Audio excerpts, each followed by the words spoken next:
Sou Ivone Lainetti e hoje vamos dar continuidade à aula que trata sobre Design Thinking, uma proposta voltada à aprendizagem significativa. Essa aula vai tratar de situações reais, como exemplos, para a gente entender melhor como se dá esse processo. Lembrando, a primeira fase desse processo multifásico é imersão. E na sequência a gente vem com a segunda fase chamada de ideação.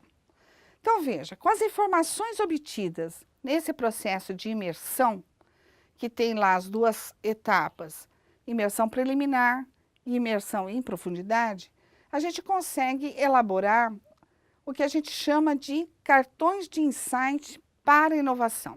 Quer dizer, esse agrupamento de ideias, buscando padrões e oportunidades, serão a base para a criação dessa segunda etapa nesse processo de ideação. A partir dessa organização de cartões de insight, a gente chega a uma ideia. Alguns exemplos práticos que a gente pode trabalhar nesse processo de design thinking. Por exemplo, a questão de barreiras arquitetônicas nos centros urbanos, que é um problema crônico das grandes cidades e nas pequenas também a gente já tem problemas dessa natureza. A questão das calçadas, das rampas, das escadas, banheiros adaptados. Será que a gente pode fazer um processo de imersão nesse contexto, identificando usuários, atores, esses ambientes, para ter ideias que melhorem essas condições? Certamente que sim. Call center, quem nunca teve aí uma experiência, agradável ou não, no atendimento de call center? Será que dá para melhorar esse processo de atendimento? Serviços para grandes eventos internacionais. Será que as cidades, os países estão preparados para receber grandes eventos com um número grande de turistas estrangeiros? É uma situação. Gerenciamento de informações, também é um problema crônico, não só das empresas, mas de qualquer setor, a gente identifica essa dificuldade na troca de informações. Muito retrabalho por conta dessa dificuldade de troca de informação, dificuldade de comunicação. Será que dá para melhorar? No processo de imersão, nós vamos então ter condições de levantar todas as características desse ambiente e por meio de entrevistas, contatos diretos, sombreamento com os usuários, a gente consegue identificar procedimentos, atitudes, atividades passíveis de ter uma melhoria. Vamos ver alguns exemplos. Numa imersão em profundidade. Então, dentro desse processo de imersão em profundidade, vocês estão lembrados, a gente tem as entrevistas, a observação e a sessão generativa. Um exemplo de uma sessão generativa para usuários de caixa eletrônico bancário. Todos nós já utilizamos pelo menos uma vez esse serviço. Então, o que a gente ouve das pessoas nesse processo de entrevista, por exemplo? É muito exposto, parece uma vitrine. Acho que vou ser assaltada. Um comentário que foi dado durante uma sessão generativa, numa dinâmica, num workshop que foi realizado. Ou, o caixa eletrônico nos denuncia. Se você saca dinheiro, ele faz um barulho específico e todo mundo que está em volta sabe que você está sacando dinheiro. Essa é uma situação que merece uma atenção. Será que dá para melhorar isso? De que maneira? Eu gosto quando tem os botões laterais, porque não correspondem ao número exato que eu estou teclando. Então, se tiver uma pessoa logo atrás de mim numa fila, não vai identificar minha senha, enfim, um código de acesso, porque os botões laterais não correspondem necessariamente ao número que eu estou teclando. Então, bacana. Então, são informações que a gente está obtendo num processo que a gente chama de sessão generativa.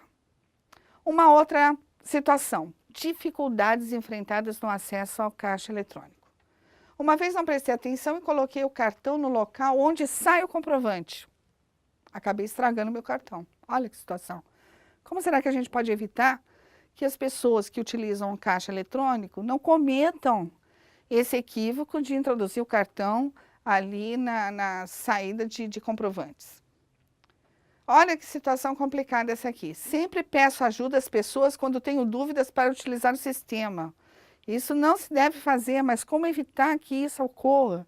que uma senhora, uma pessoa com mais dificuldades, enfim, tenha dificuldade para acessar, para dar os comandos necessários e recorra a quem estiver à sua volta para um auxílio. Essa é uma situação que a gente tem que ter uma atenção também especial. As facilidades que foram identificadas. Fui em um lugar onde não aceitava cartão, consegui tirar cheques que salvaram a minha noite. Não é? Perdi uma carona, peguei um táxi que parou no caixa eletrônico para eu sacar para poder pagar a corrida. Então, bacana, quer dizer, são facilidades que o sistema oferece. Então, veja, a partir dessas informações que a gente obtém nesse processo de imersão, a gente começa a organizar isso num processo de análise e síntese, nesse trabalho de reflexão que foi desenvolvido dentro de um contexto real e consegue produzir o que a gente chama dos cartões de insight. Então, exemplo de um cartão de insight para a realização de grandes eventos internacionais. Então, já é uma informação importante que a gente vai utilizar para geração de ideias. Muitos turistas têm prazer em se sentirem imersos na cultura visitada, mas sentem dificuldade em buscar atividades comuns à população local por desconhecimento, ficando presos às visitas tradicionais aos pontos turísticos. Mas eles queriam ter uma imersão na vida, no cotidiano das pessoas daquela localidade, mas ficam presos aos pontos turísticos tradicionalmente visitados. O tema, então, experiência turística, e esse cartão de insight teve origem numa entrevista que foi realizada.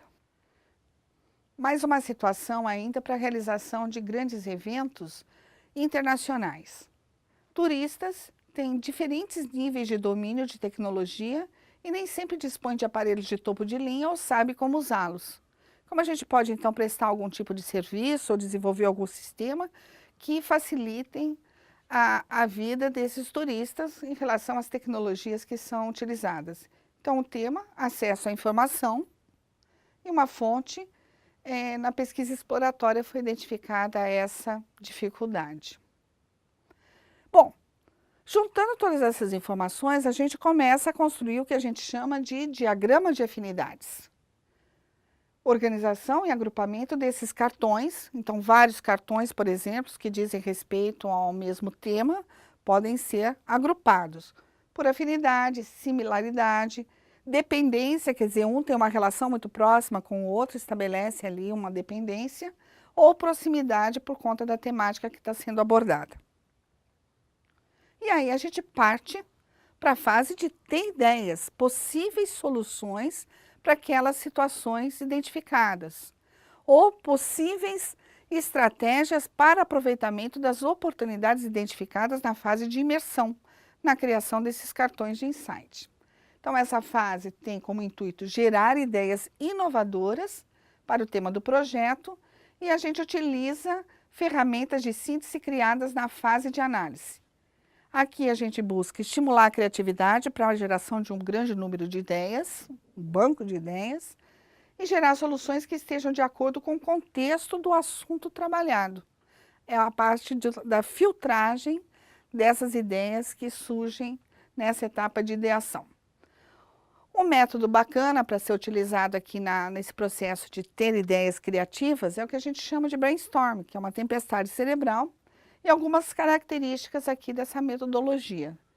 Valorizar a quantidade de ideias, quer dizer, não pode limitar só 2 ideias de cada um, não. Quantas ideias, quer dizer, o valor aqui é a quantidade de ideias. Sem nenhum julgamento prévio, quer dizer, um ambiente não pode ser um ambiente crítico. Qualquer ideia deve ser valorizada nesse processo de geração. Ideias ousadas são sempre bem-vindas, porque de repente aí é que surge uma inovação importante que vai fazer toda a diferença nesse processo.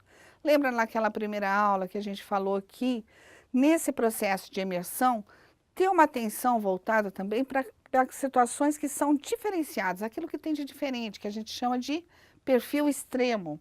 Então, ideias ousadas são bem-vindas por conta das diferenças que foram verificadas e dos perfis de extremo que a gente identificou naquele processo de imersão.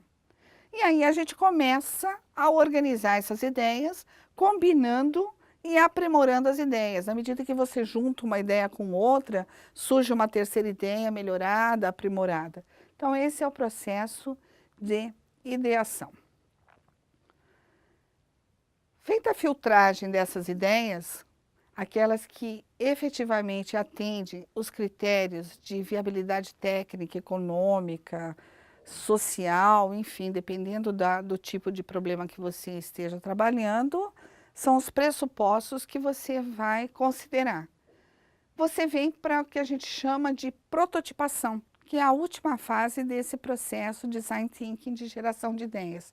Ou seja, quando você coloca em xeque aquela ideia para validar a sua implantação. Então, veja que aqui, ideação, prototipação, que é a testagem, a validação dessa ideia, colocar a proposta junto aos usuários diretos, dentro de um contexto real, para validar se realmente aquilo funciona e atende os objetivos para resolver algum problema ou aproveitar alguma oportunidade identificada nesse cenário. E aí você pode pensar numa implementação, numa criação de startups, enfim, um plano de negócio ou formalização de uma empresa, aí já entra numa fase de implementação. O processo de geração de ideias termina na prototipação. Então, são 3 fases, ele é multifásico, não linear, permite o retorno a qualquer momento para adquirir novas informações, para compor essa base importante para a geração de ideias inovadoras. Ele tem 3 fases, imersão, ideação, prototipação, e busca justamente a geração de ideias inovadoras. Veja que essa fase de prototipação auxilia a validação dessas ideias junto ao usuário direto. É isso. E agora, para finalizar, eu trago aqui uma contribuição do poeta Antônio Pereira, A Pedra. O distraído nela tropeçou. O empreendedor, usando-a, construiu. O camponês, cansado do dia, dela fez assento. Para meninos, foi brinquedo. Drummond a poetizou. Já Davi matou Golias. E Michelangelo extraiu-lhe a mais bela escultura. E em todos esses casos, a diferença não esteve na pedra, mas no ser humano. Antônio Pereira nos mostra aqui que diferentes olhares constroem diferentes cenários. A situação é aquela, o contexto é aquele, a pedra é aquela. Mas dependendo dos seus conhecimentos, das suas expectativas, você pode enxergar essa pedra de diferentes maneiras. É isso que acontece no processo de design thinking. Em determinado momento, você vai tirar algumas conclusões. Se você volta ao cenário, volta àquele ambiente com novas pesquisas, outras ideias poderão surgir. E isso que é bacana, essa dinâmica nesse processo. A metodologia Design Thinking tem como referência essa publicação do Maurício Viana, em um grupo ali de especialistas da empresa MJV Press, que é uma empresa do Rio de Janeiro, e eles desenvolveram essa publicação muito importante, e esses slides foram baseados nessa publicação. Vimos, então, nessas 2 aulas, parte 1 e parte 2, a aprendizagem significativa a partir dessa metodologia Design Thinking. Até a próxima!